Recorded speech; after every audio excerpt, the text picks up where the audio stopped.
네, 향림 공동체 4개 교회가 작년부터 또 매해 6월 셋째 주일을 성정의 주일로 정하여서 차별과 혐오로 고통받는 이들과 함께 드리는 예배로 드리고 있습니다. 6월 첫째 주 성정의 주일에 앞서 성평등부가 신설되는 변화를 한 가지 맞이했었습니다. 물론 아직 세밀히 다뤄야 할 절차적 과정이 있기는 하지만 또 우리가 성평등한 삶을 살겠다는 결단과 실천의 마음이 담긴 과정이라고 생각합니다. 오늘 또 그 한 걸음의 길을 함께 가고자 합니다. 먼저 김가은 집사님께서 하늘 뜻을 펼쳐주시겠습니다.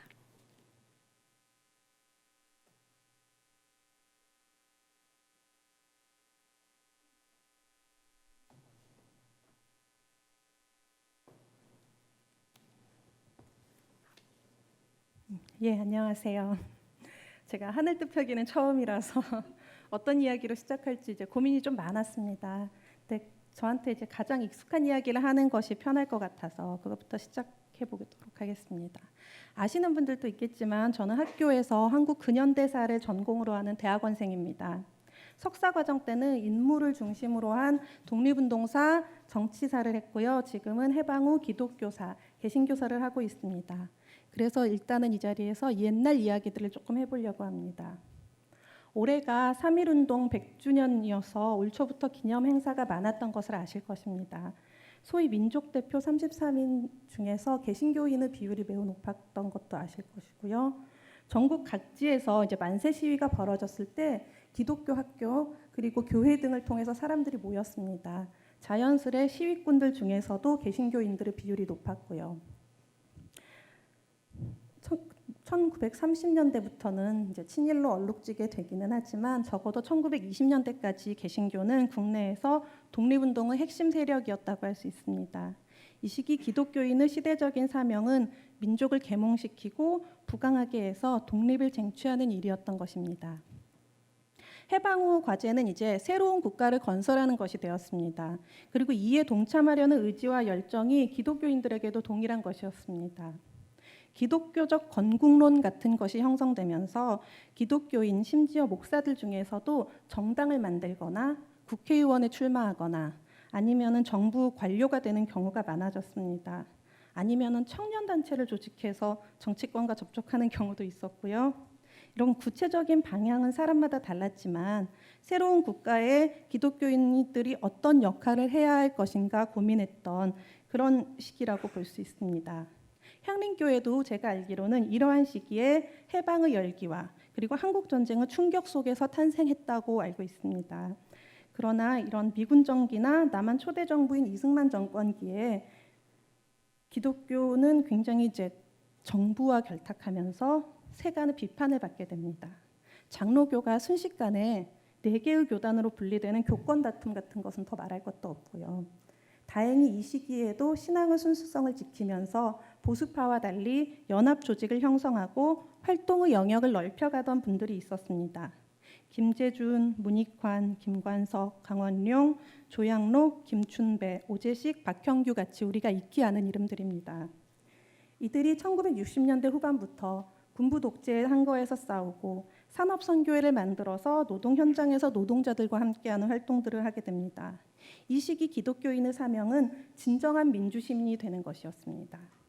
1987년도에 직선제 개헌을 쟁취하면서 형식적으로는 이제 민주화가 이루어졌죠. 경제적으로도 제법 안정되었고요. 이제 다음 단계의 과제로 통일이 본격적으로 거론되기 시작합니다. 지금과 같은 시민사회 운동이 형성되기 시작한 시점으로 저는 생각하고 있고요. 나아가서 생명, 평화와 같은 구호가 이제 대중들에게 널리 알려지게 됩니다. 이때는 앞으로 더 나아가기 위한 희망을 안고 있던 시대였거든요. 그런데 이 시기에 경제적 성장을 바탕으로 한국의 개신교는 오히려 급속도로 보수화합니다. 일례로 한 가지 예로 앞에 언급했던 그 유명한 교계 어르신들 중에는 80년대에 조금 이렇게 친정부적인 행적을 보여가지고 논란이 됐던 분들도 계시죠. 사회가 이전 시대에 비해서 안정해 가는 데 비해서 향림교회로서는 이제 오히려 더 교회 내에서 할 일이 많아지게 된 것입니다. 근데 이때 안타깝게도 향림교회 내부적으로도 오래 활동하신 어르신들을 중심으로 갈등이 벌어집니다.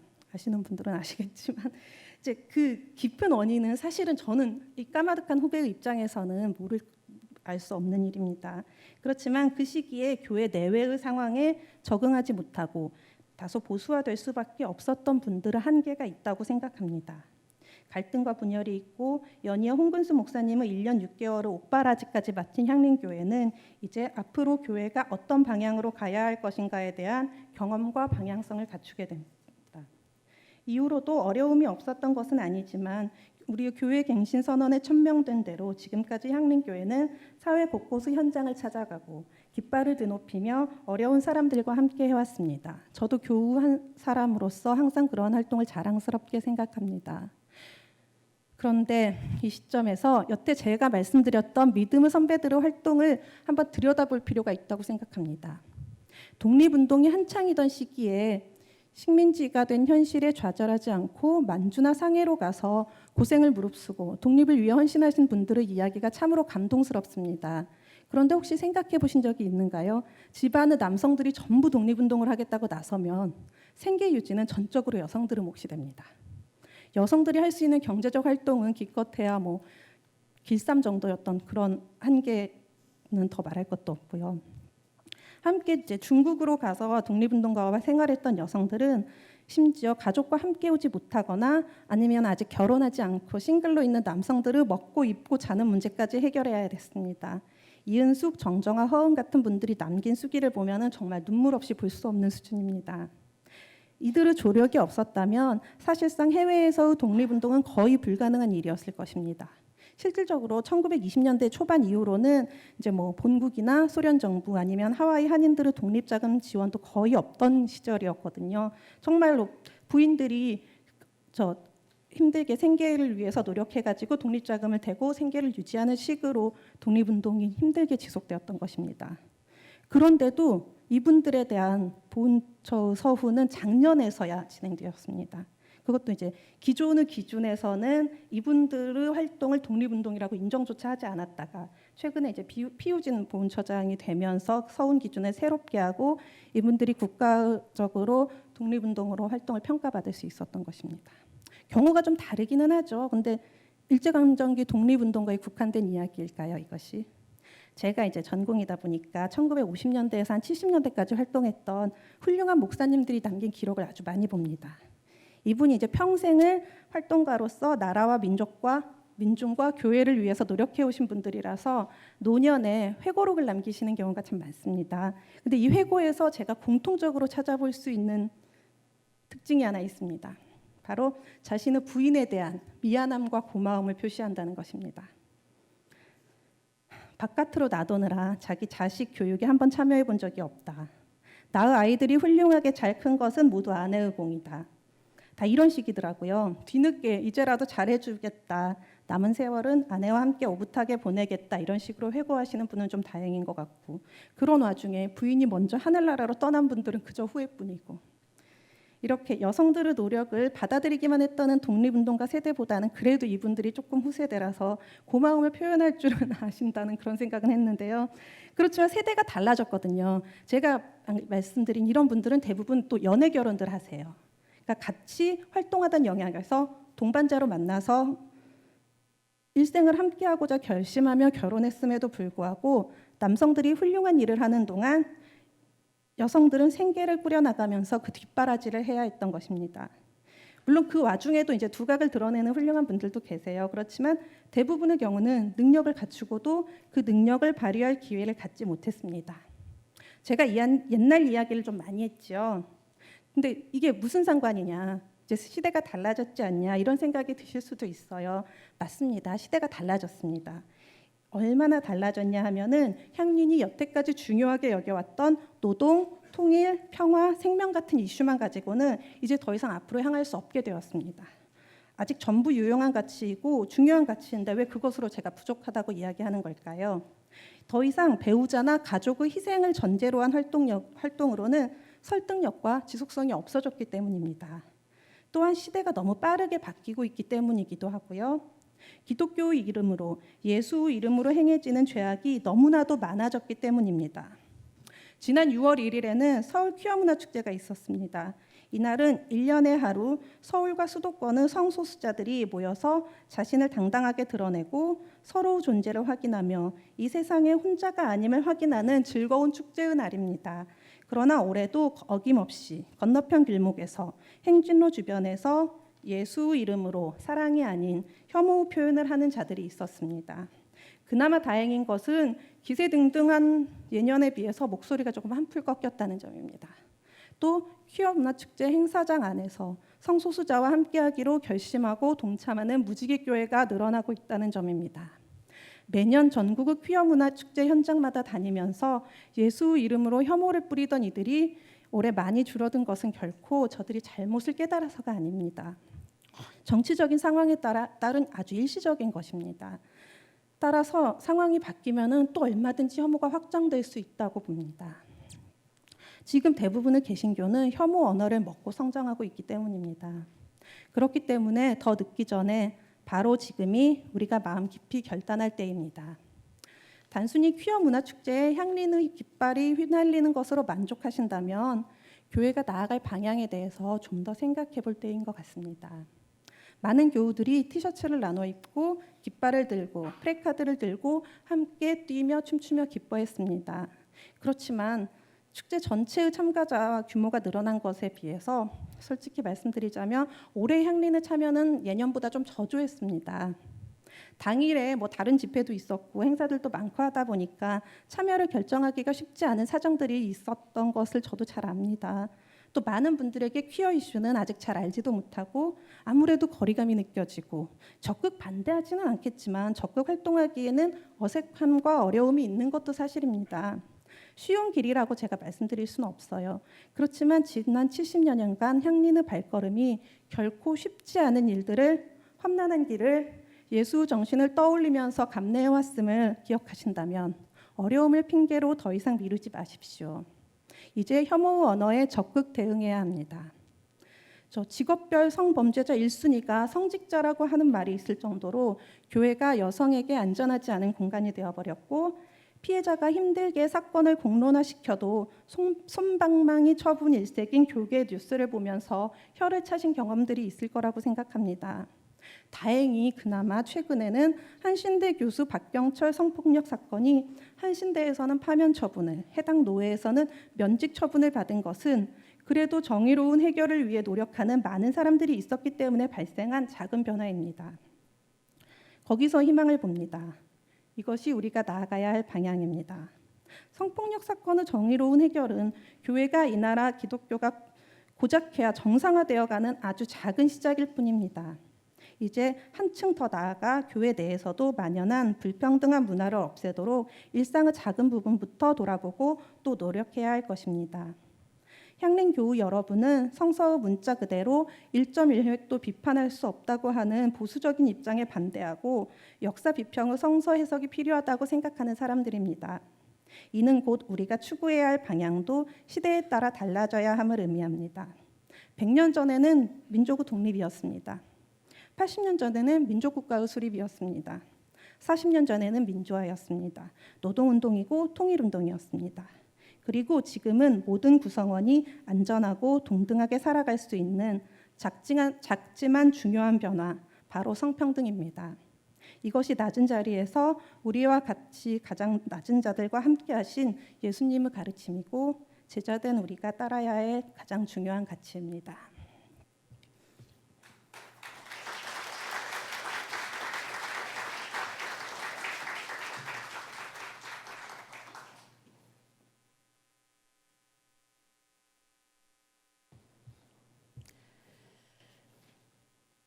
네. 제가 최근에 그 여성이 주인공인 영화를 찾다가 시작하게 된 드라마가 하나 있습니다. 미국 여성들의 사회감과 정체성을 이 현 시대의 새로운 스타일로 재조명한 그런 코미디 드라마인데요. 이야기는 이렇습니다. 예쁘고 날씬한 금발 모델이 교통사고로 죽고 이후에 자신이 다시 살아왔던 곳으로 가고 싶어서 그 의지를 불태우면서 리턴 키를 누르죠. 그리고 결국 다시 이 생으로 온 그녀는 자신의 몸이 아닌 정반대의 몸인 뚱뚱하고 온종일 법적 논쟁을 펼치는 제인이라는 변호사의 몸으로 들어오게 됩니다. 물론 이 드라마가 성감수성이 그리 뛰어난 드라마는 아니지만 한 가지 면을 계속 생각할 수 있게 해주었습니다. 몸은 같은데 그 안에 들어가 있는 다른 영혼이 들어오면서 삶이 변하는 과정을 보게 해주었습니다. 사회적 시선에서는 뚱뚱한 그녀에게, 그리고 그녀를 향한 날카로운 시선, 그리고 부담스러운 시선, 무시하는 시선들에 맞서며 자신의 환경을 조금씩 변화시키고 또 미처 보지 못한 부분들을 하나씩 보게 되면서 더 매력적으로 자신을 만들어가는 이 주인공의 삶을 보면서 우리는 주어진 삶을 어떻게 살고 있는가 하는 생각을 좀 해보게 되었습니다. 오늘 제1성서의 잠언 말씀은 우리가 신의 속성을 따라 어떤 존재인가를 이야기해주고 있습니다. 사실 잠언서는 하나의 통일된 작품은 아닙니다. 당시에 잠언이라는 이 문학 장르가 나라 곳곳에서 교육적인 안내로 또 혹은 지배 이념을 강화 전승시키기 위한 지침서로 작성이 되었었습니다. 솔로몬 왕국의 세계주의적인 시각과 또 실용정치 노선에 선봉에 있던 이 궁중 서기관들은 야훼신앙과 고대 군동 문화의 관심사들을 결합시키기 위해서 주변 왕국들의 이런 지혜 문학적인 흐름을 다 도입을 했고 이를 토대로 새로운 시대의 정신을 형성하고자 노력했습니다. 각 부족의 문헌들 그리고 민중 안에서 구전되어서 떠돌아다니던 내용들을 모으고 이후에는 포로기 후기에 험난했던 고난의 시기를 넘기면서 찾게 된 삶의 깊은 통찰이 더해져서 오늘의 지혜서가 편집되었습니다. 가부장적인 남성 저자들의 언어로 가득한 이 성서임에도 오늘의 잠언은 여성으로 의인화된 여신지혜에 대한 이야기를 하고 있습니다. 여신지혜가 자신들의 가르침을 위해서 도시의 중심지의 광장으로 또 성읍 입구에서 부르는 이야기로 시작합니다. 여신지혜는 도심의 중심지로 가는 길가에서 장사하고 거주하고 각종 기관들이 서 있는 세계에 나타나서 자신을 배우려는 사람들을 찾아냅니다. 하나님의 여성성을 나타내면서 이 창조활동에 함께 동참했음을 또한 이야기하고 있습니다. 이로써 여신지혜는 창조주와 인간이 거하는 이 세계의 거리를 극복하는 역할을 맡고 있는 것입니다. 하여 우리의 존재를 어떻게 말하고 있는가?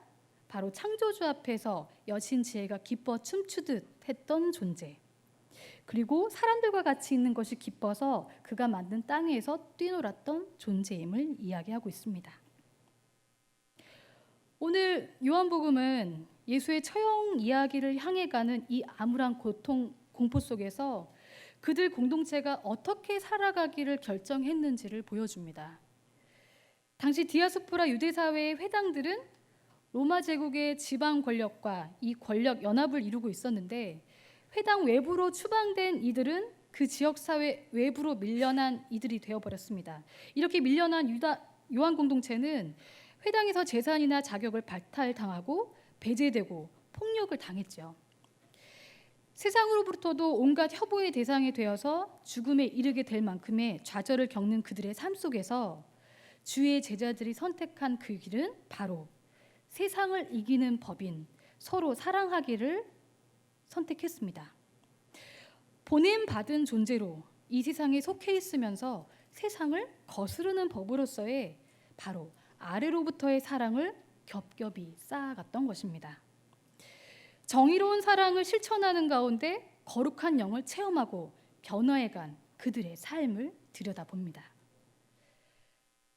오늘의 바울 서신에서도 이 로마 시대 안에 배제와 차별을 당하며 그들이 어떻게 극복의 길을 갔는지를 우리는 보게 됩니다.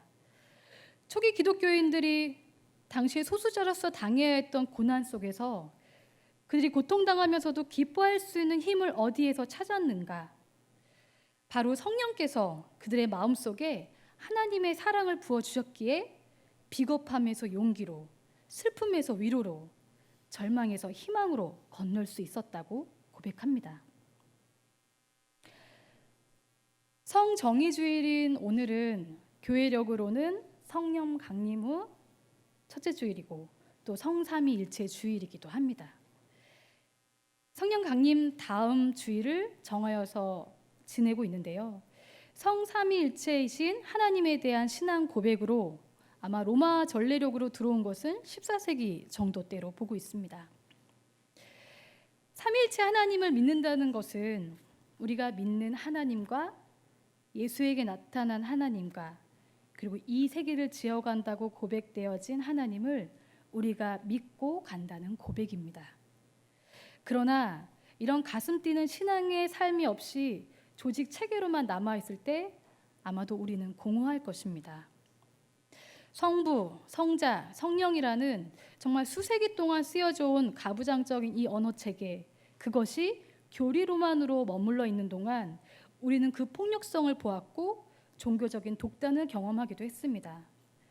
한 집단이 우월하다는 생각 속에 삼일체 하나님은 배타적인 하나님, 개별화된 군주 하나님, 성차별, 성직 중심주의, 인종차별, 계층화시키는 하나님, 자신은 관여하지 않고 공정한 관찰자로 멀리서 지켜보는 하나님으로, 때론 피조물을 보살펴달라고 설득해야만 하는 하나님으로 존재하기도 했습니다.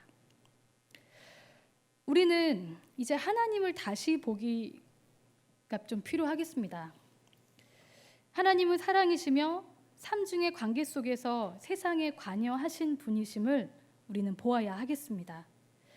새로운 관점에서 가부장적 남성의 언어를 버리고 우리 시대의 언어로 바꿔볼 수도 있겠습니다. 창조하고 구속하고 세상을 거룩해 하시는 지혜 소피아의 여성적 이미지를 충분히 담아서 성모, 성녀, 성령 이렇게 자비를 베푸시는 하나님의 고백으로 할 수 있지 않을까 싶습니다. 이런 고백과 만남 속에서 우리는 세상을 사랑스럽게 바라보고 자기 파괴적인 폭력에 대항할 새로운 에너지를 얻을 수 있을 것입니다. 이스라엘과 맺은 야훼의 언약, 그리고 예수 그리스도와의 사역과 삶, 성령에 의해 이 땅에 창조된 이 공동체의 풍성한 연대는 세상을 향해 자비심을 지닌 한 분 하나님의 측량할 수 없는 그 관계적인 본성을 보여주는 힘으로 다가올 것입니다. 인도 출신 가야트리 스피박 교수는 사랑에 대해서 다음과 같이 전해줍니다. 상대방을 이해한다는 것은 무엇인가? 평등하고 평화로운 세상을 만든다는 것은? 이 모든 질문에 사랑이 있다라고 말합니다. 우리 삶에 있어서 생명성을 부여하는 사랑. 대다수 사람들은 이런 지구적인 글로벌한 사랑에 취해 있는데 이는 사람들의 다양성을 억누르고 획일성이 미덕이 되도록 만든다고 보는 것입니다. 또한 타인을 억누르는 이 기제는 우리가 가지고 있는 다양한 목소리들이 획일적으로 만들어서 힘없는 이들의 소리가 죽임당하게 만들 수 있습니다. 이런 획일성의 문화는 우리 사회를 보다 더 비인간적인 세상으로 만들어서 우리의 신앙, 우리의 관계가 그 정해진 틀에 의해서 혐오의 대상을 정하고 틀리다고 규정할 수 있게 합니다. 기준을 설정하는 주체로 인해서 불합리한 기준이 세워지기도 하고 또 계속된 혐오와 차별이 양산된다고도 볼 수 있습니다. 그러나 반면 행성적인 이 우주적인 사랑은 어떤 것이 우월한가에 대한 비교의식이 더 이상 작동되지 않습니다. 그러니까 이 세계를 움직이고 변화시키고 있는 것은 우리의 마음을 변화시키는 행성적인 사랑이라는 것을 우리는 기억해야 하겠습니다. 존재함을 그대로 드러내주는 그 관계성 안에서의 사랑이 우리에게 요청되는 때입니다. 오늘의 여성지혜는 이 창조된 우리의 근원이 무엇인지를 알려주었습니다. 차별과 혐오 속에서도 창조주의 사랑을 가득 머금은 그 존재라는 것을 깨닫도록, 그래서 사랑하기를 선택하고 기쁨의 존재로 살아가기를 요청하고 있습니다. 성정의주일이 제정되고 성평등 부서가 신설되고 하는 이 움직임은 우리가 사랑하기를 선택한 결단의 과정이라고 생각합니다. 우리가 미쳐보지 못해 생겨난 차별과 혐오, 또 그것으로 인해 힘겨워하는 우리의 이웃들을 만나기 위한 노력들입니다. 혹시 오늘 목회 기도의 몸 기도를 좀 보셨습니까? 조금 더 다른 영역에서 다른 모습으로 다른 언어로 함께 만났던 순간이 아니었나 싶습니다. 이렇게 다른 에너지로 우리는 세밀하게 더 만나갈 수 있습니다. 칼 라너의 말처럼 기도란 일상에 파묻힌 마음에 영원한 광선이 가늘게나마 들이비칠 수 있도록 아주 작은 구멍을 내는 그 작업을 해나가는 것임을 우리가 생각해 보면서 우리의 우주적 사랑으로 모두의 존재가 중요한 세상으로 희망을 가질 수 있는 그런 사랑 해보지 않으시겠습니까? 오늘 그렇게 몸기도로 새로운 영역을 함께 했던 것처럼 오늘의 하늘뜻 펴기의 마지막은 함께 만트라로 마무리를 하고자 합니다. 산스크리트어에서 이 만트라의 만은 마음을 의미하고 트라는 도구라는 뜻이죠. 말 그대로 번역하면 마음 도구입니다. 이 특정한 음절이나 단어, 문장을 계속 반복하면 아주 강력한 파동이 생겨서 마음이 집중되어 힘을 갖게 된다는 것이 만트라의 원리인데요. 오늘부터 이런 만트라 형식을 따른 기도를 함께 해나가면 어떨까요? 오늘의 만트라는 이것입니다. 오늘의 하늘 말씀의 제목처럼 온 누리의 서로 사랑. 한번 저랑 같이 만트라를 외쳐보시겠습니까? 온 누리의 서로 사랑. 네, 한 3번을 저와 함께 해주시고 마무리하겠습니다. 온 누리의 서로 사랑. 온 누리의 서로 사랑. 온 누리의 서로 사랑. 그 안에서 성평등이, 성정의가 피어나는 우리가 되기를 바랍니다. 다 같이 침묵으로 기도드리겠습니다.